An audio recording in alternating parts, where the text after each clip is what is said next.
3 لوگوں سے زیادہ خان صاحب اپنے پولیٹیکل لوگوں کو ایک ہفتے میں ایک دفعہ نہیں مل سکیں گے. یہ اب کس سے کم کر رہے ہیں؟ میرے خیال میں ان کو 8 ستمبر کا جو جلسہ ہونے جا رہا ہے اس کا خوف اب بہت زیادہ بڑھ گیا ہے.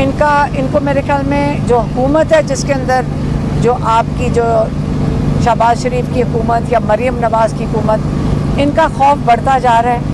اور یہ 8 ستمبر کے جلسے سے اتنا خوف زدہ ہو گئے ہیں. جب عمران خان کہتے ہیں کہ فیصل جاوید باہر بیٹھے ہوئے ہیں اس کو اندر بلا دیں، یا جو باقی جو ان کے قیادت ہے جس کے ساتھ یہ جلسے کی ڈسکشن کرنا چاہتے ہیں یہ ان کو اندر نہیں آنے دے رہے. کل بھی صرف جو 3 لوگ تھے اس میں سے بھی کل صرف عمر ایوب اور شبلی فراز کو جانے دیا. تو یہ اس طرح کنٹرول کرنے کی کوشش کر رہے ہیں. لیکن عمران خان پرعزم تھے، کہتے مجھے کسی چیز کی فکر نہیں ہے. ہمارے جو پاکستان 8 فروری کا ہے وہ خود ہی نکلیں گے.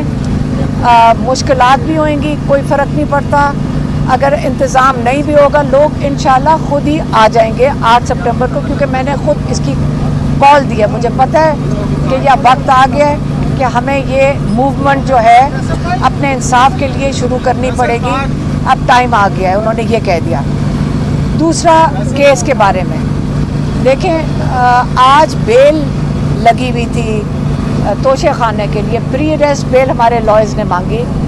جج نے پروسیکیوشن ماشاءاللہ، حالانکہ عملہ تو ان کا اتنا زیادہ آتا ہے، ان کے پاس اتنا زیادہ سٹاف ہے، اس کے باوجود انہوں نے کہا ہماری تیاری نہیں ہے بیل سننے کے لیے. اور جج صاحب نے 2 منٹ بھی نہیں، 1 سیکنڈ بھی نہیں لگایا، اور جج صاحب نے فوراً کہا پروسیکیوشن بیچاروں کی تیاری نہیں ہے، اس لیے آپ یہ پیر کو منڈے تک بیل ہیئرنگ آگے لے گئے. اب میں آپ کو بتاتی ہوں یہ کیا کرنا چاہ رہے ہیں. ہم آپ یہ ساری چیزیں سیکھ بھی گئے ہیں، ہمیں سمجھ بھی آ گئی ہے. یہ چاہ رہے ہیں کہ یہ جو القادر ہے، القادر کیس میں ان کو سزا سنا دی جائے جلد سے جلد. اور تب تک یہ جو بیل ہے پری اریسٹ بیل، اس کے اوپر اس کی بھی ڈیٹ آگے کرتے جائیں گے. اور اب انہوں نے سپیڈ پکڑ لیا جج صاحب نے، اور بڑا وقت دے رہے ہیں کہ القادر کے اندر سزا جلد سے جلد سنائی جائے. آپ کو یاد ہوگا کہ قاضی فائز عیسیٰ نے منال کا کیس سن رہے تھے، اور انہوں نے یہ بڑے ایک قسم کا پیغام اس جج کو بھیجا کہ آپ یہ چور، پتہ نہیں چوری کے پیسے ہیں ملک ریاض کے، اور آپ اس کے اندر عمران خان کو سزا سنا دیں. یہ تو آپ کو پتہ ہے.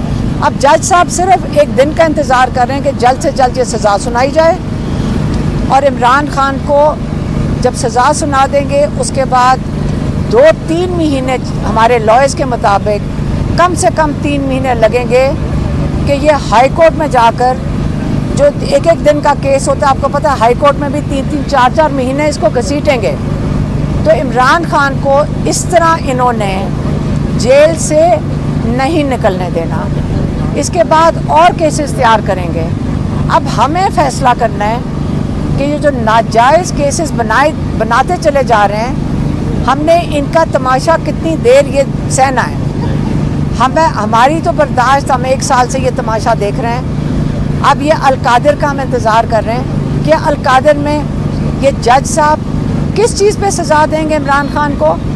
ایک فلاحی ادارہ القادر ملک ریاض نے بنا کے دے دیا تھا، اور وہ ادارہ، اچھا یہ اس کے اندر تنگ کر رہے ہیں القادر میں. عمران خان کہہ رہے تھے القادر میں تنگ کر رہے ہیں. یہ مجھے بتا دیں جب القادر کو بند کریں گے عمران خان کا کیا نقصان ہوگا. آپ یہ سوال پوچھیں کہ جب القادر یونیورسٹی کو بند کریں گے تو عمران خان کا بتائیں کہ نقصان ہوگا کیا. کیونکہ جو ایک فلاحی ادارہ ہوتا ہے اس کے اندر جو ٹرسٹیز ہوتے ہیں وہ اس کے اونرز نہیں ہوتے. یہ نہیں ہے کہ ٹرسٹی زمین بیچ سکتے ہیں یا اس کو زمین کھا سکتے ہیں یا بلڈنگز اپنا ذاتی استعمال میں لے کے آ سکتے ہیں. جب ایک چیریٹی کا ادارہ ہوتا ہے یا وہ ڈونر جو ہوتا ہے اس کے پاس واپس چلا جاتا ہے یا پھر حکومت ٹیک اوور کر لیتی ہے. آپ اس کے ذرا ریگولیشنز پڑھ لیں. تو جب یہ بند ہوگا، القادر کو یہ کوشش کر رہے ہیں بند ہو جائے، تو وہاں پہ جو بچے دین کے بارے میں پڑھ رہے ہیں، ٹیکنالوجی کے بارے میں پڑھ رہے ہیں، وہ کل اپنے لیے کہاں تعلیم ڈھونڈ رہے ہوں گے. ان بچوں کا نقصان ہوگا, عمران خان کا اور یا بشرا بی بی کا کیا نقصان ہوگا. یہ آپ اس چیز پہ ضرور سوال اٹھائیں کہ یہ کرنا چاہ کیا رہے ہیں عمران خان کے ساتھ. ہم لوگوں نے کب تک ان کی تماشا برداشت کرنا ہے, تاکہ فائز عیسیٰ صاحب کا ہو جائے یا شہباز شریف کا ہو جائے یا مریم نواز کا ہو جائے. ہم بیٹھ کے یہ تماشا ہی دیکھ رہے ہیں. تماشا ہم دیکھ رہے ہیں, باہر جیل میں عمران خان ہے اور کئی 100 قیدی ہیں ابھی بھی, کئی لوگ بیلوں کے اوپر ہیں, اور ہم سب کیا ہیں, دہشت گرد. دیکھ لیں اچھی طرح دہشت گرد کی شکلیں. یہ ساری خواتین جو کھڑی ہیں, ہم سارے دہشت گرد ہیں. ہم سب کے اوپر دہشت گردی کے کیسز ہیں. ہم ہیں پاکستان کے آج کل کے دہشت گرد. تو یہ آپ کو ہم یہی پیغام دے سکتے ہیں جو اندر سے ہم دیکھ رہے ہیں, اس کا میں نے اپڈیٹ دے دیا ہے. اور اب آپ کو منڈے کو پیر والے دن توشہ خانہ کا پری بیل کا کیس ہے, اور بدھ والے دن یہ دوبارہ القادر چلے گا انشاءاللہ.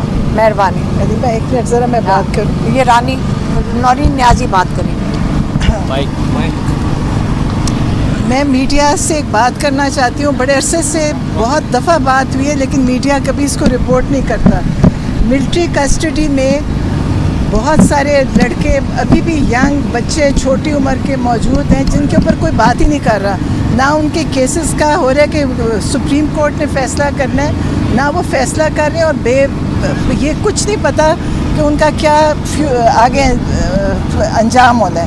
تو آپ لوگ اس کو رپورٹ ہی نہیں کرتے. خان صاحب بھی اکثر جیل میں بات کرتے ہیں, کوئی باہر اس کو رپورٹ نہیں کرتا.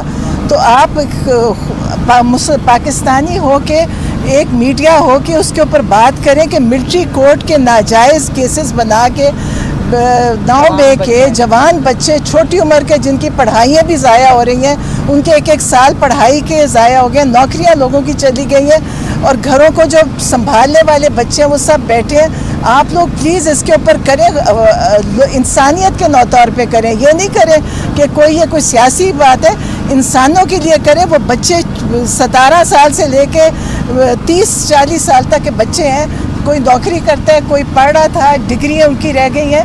تو آپ اس پہ کہ جو پولیس کی انتظامیہ ہے جیل